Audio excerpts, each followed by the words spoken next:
Hi, my name is Gabe Krajicek and I'm the CEO at Kasasa. Well, I can't remember how many years ago we hired Kirk, but the reason that I did was we had an enormous amount of success at an early stage as a company, and we grew really, really fast. And I just didn't know, what the next steps were. I'd never climbed this mountain before, so to speak, and every single day the company would grow, and every single day it was the biggest company that I'd ever run, and there were always new headwinds that were coming in. And I was like, I really should talk to somebody who knows what's coming next and can help me prepare for it before I have to face the crisis and fix it. Hello, my name is Bret Hart. I'm the co-founder and CEO of data.world. Well, I initially decided to hire Civitas Dando as my CEO coach when I was the co-founder and CEO of Bazaarvoice. And we'd reached a point where we were about 150 people. And Sam Decker said, hey Bret, I think you could really benefit from this, when we were having a conversation about just kind of how to run the business and how to scale different operational meetings. And my initial response to Sam was like, okay, well, I'll think about that. But internally I was like, CEO coach, like who gets a CEO coach? And I kind of thought of it almost like a sign of weakness. I think deep down, like, do I really need that? Like, can I get this from a book or something like that? And so when I first met with Kirk, I told him, after he gave me his pitch, I said, okay, so this is like some form of insurance. And I forever apologized to him for that, because it was so much more than that.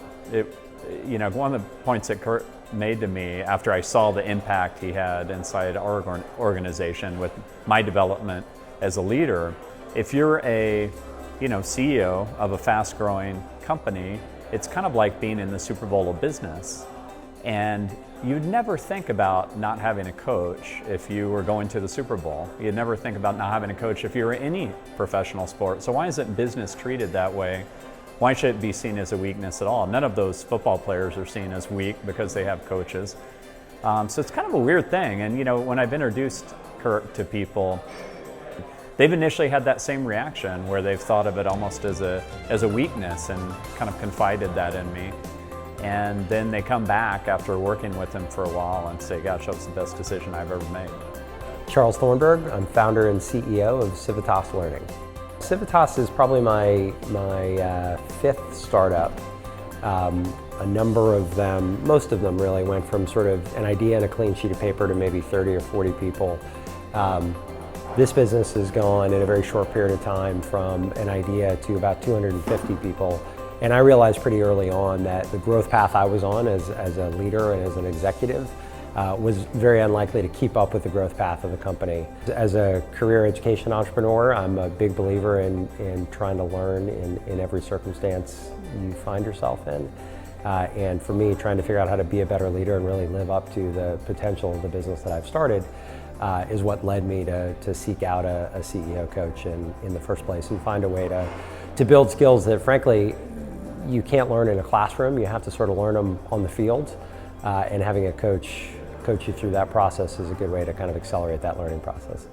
Well, Kirk's helped me a lot, and he's also helped our executive team a lot, both at Bazaarvoice and at data.world. At data.world, he actually attends our offsite meetings. So whenever we discuss strategy, whenever we have the management team as a part of those, brainstorm about new initiatives, Kirk's there, and he's pretty much a silent participant, which is, I don't know if that's what you would expect, but that is how he operates. And I kind of joke with him and I call him the company whisperer, because he's very silent, but then when he says something, it's really profound and it's really helping to push the agenda. And it's usually about, well, are you guys making sure that you're capturing this point? Because it sounds like that's what you're rallying around as a huge initiative. And who's kind of got the next step on that whenever he sees that there's not an accountable person. Just little things along the way that you may forget that make a really, really big impact. For me, certainly, I have a tendency to overthink challenges and problems sometimes, and Kirk is fantastic, based on his own experience, at kind of distilling what seems like a complicated problem on the surface to a really tactical set of, here are the next couple steps, here's a framework to use, here's the communication that might help you navigate this challenge with the team.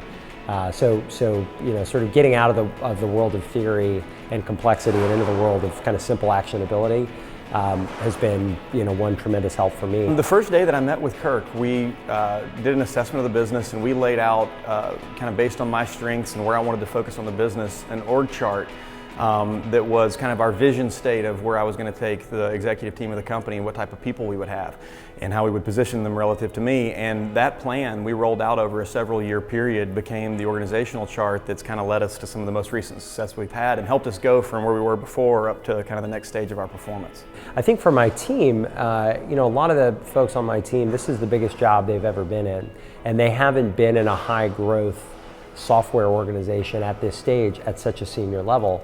And so for them, I think one of the major benefits is just normalizing the journey, helping them better understand that some of the bumps and challenges along the way are actually what success looks like on the inside. There's so much kind of marketing and PR around the world of startups and both starting and growing high growth companies that it's easy to assume that everything is straight up and to the right. And I think the first time you find yourself, really in the middle of the battle and trying to figure out how to get and be better as an organization, it can be demoralizing if you don't understand that that's actually one of the steps between here and success. And so, I think the breadth and depth of Kirk's experience, both his own professional experience and the opportunity he's had to work with a number of high growth companies, helps my team to better understand, we probably don't need to panic about this. This is actually a part of what winning looks like ultimately. That kind of stuff is just invaluable because he's seen it now across hundreds and hundreds of CEOs. So he's got this pattern recognition where he's seen how the best operate and how that turns out, and he's also seen how the worst operate and how that turns out.